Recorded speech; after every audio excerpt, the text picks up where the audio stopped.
Assalamu alaikum and hello to my non-Muslim viewers.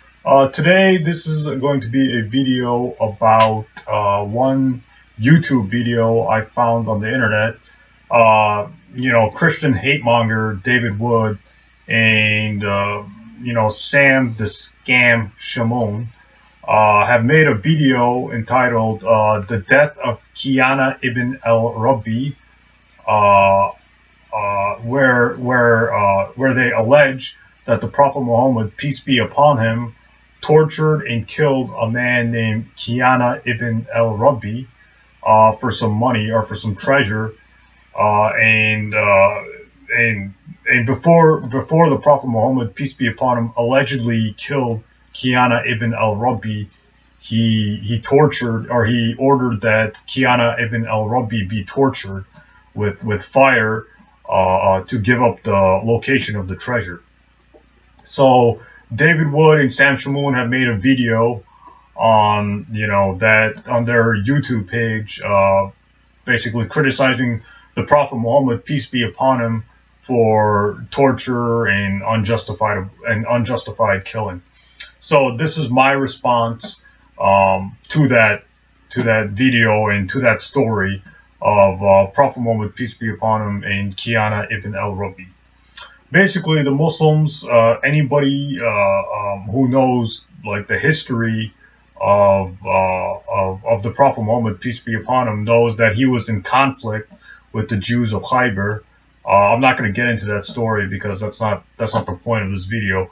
But basically, the Khaybar Jews and the Muslims were at war in the later stages of the ministry of the Prophet Muhammad, peace be upon him, in like the last years of the Prophet Muhammad's life. He was at conflict with the Khaybar Jews. But anyways, the story I'm going to be refuting is that story of Kinana ibn al-Rabi being tortured to death and killed unjustifiably. Now, what is the source for the whole Kinana ibn al-Rabi story? What is the source of it? The source is this book. It's called The Life of Muhammad, a translation. It's a translation of Ibn Ishaq's Sirat al-Rasulullah. I made a YouTube video explaining the problems with Ibn Ishaq and al-Tabari. You can find that on my YouTube page. But anyways, the source of the torture of Kinana ibn al-Rabi is basically this book, The Life of Muhammad, a translation of Ibn Ishaq's Sirat Rasulullah. So I finally got the book of Ibn Ishaq, Life of Muhammad. I finally bought it. And I'm going to be reading the story right now.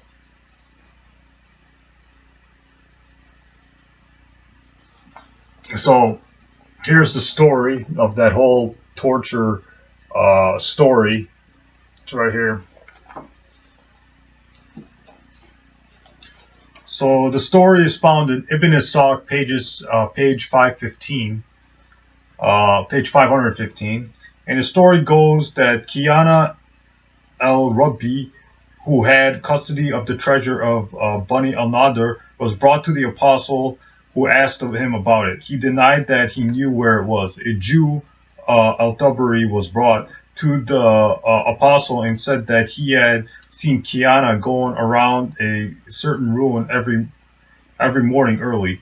When the apostle said to Kinana, "Do you know that if we find what you have, I shall kill you?" He said, "Yes." The apostle gave orders that the ruin was to be excavated, and some of the treasure was found.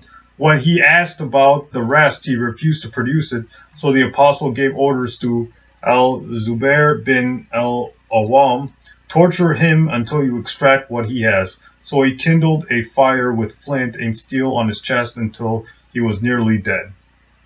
And I'm reading from, again, Ibn Ishaq's The Life of Muhammad, a translation of Ibn Ishaq's Rasulullah. And the page number is page 515 right here. I'm not sure if you can read the text, but anyways, it's there.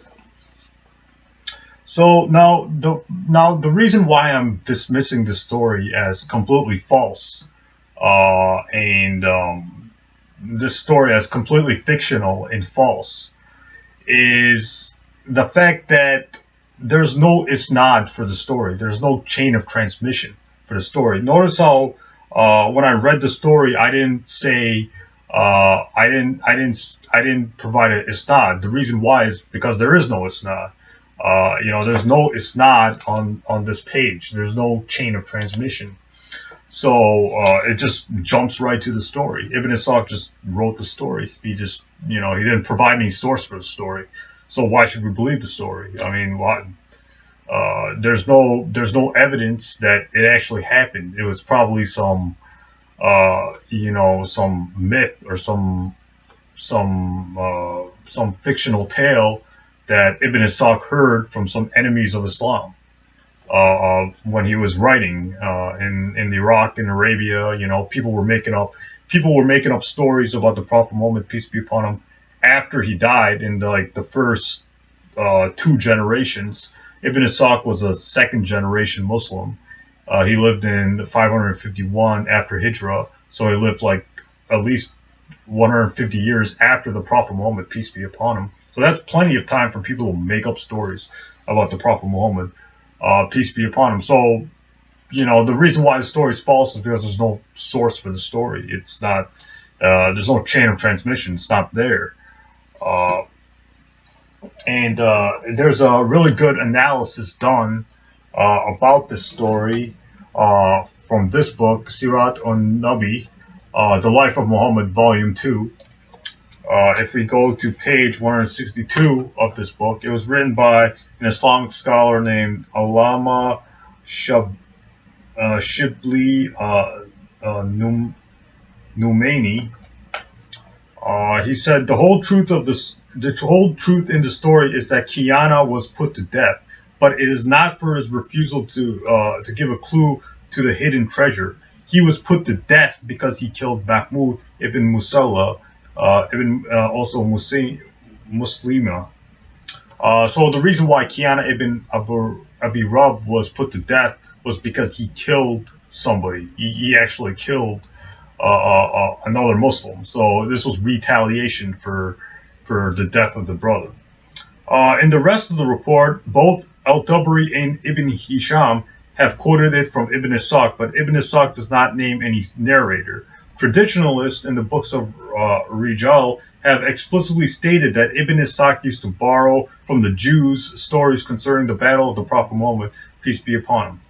As Ibn Ishaq does not mention the name of any narrator whatsoever in this case, there is very a likelihood that of the story having been passed on by the Jews.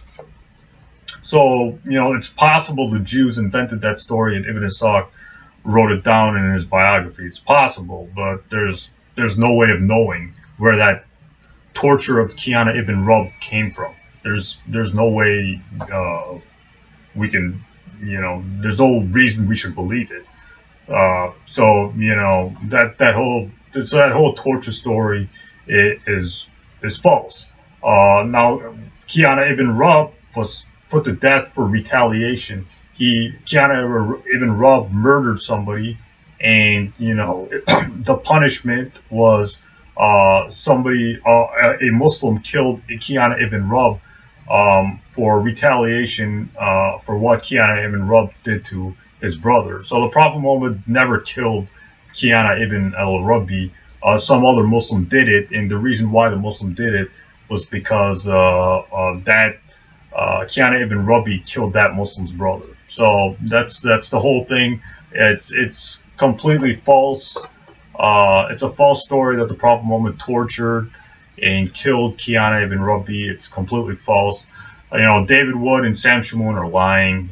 That's what they do. They're just pathological liars, and they're lying about this. So this is my refutation to that story, and thanks for viewing. In the future, I'm going to do more of a detailed analysis on why Ibn Ishaq is not reliable. So in a future video, I'm going to do a whole video about the unreliability of one of the earliest biographies of the Prophet Muhammad, peace be upon him. And I'm going to be quoting from this source. So even this source says that the stories and the poetry in this book is actually not reliable. So I'm gonna be and there's actually quotes in this book that say that Ibn Ishaq's stories about the Prophet Muhammad, peace be upon him, in the early Muslims is not reliable. It's mostly, you know, fictional, or it's mostly false. It's very weak. Like we say in Islamic sciences, there's very weak and fabricated hadith in this book. So, you know, a lot of good stuff ahead. Stay tuned. Thanks.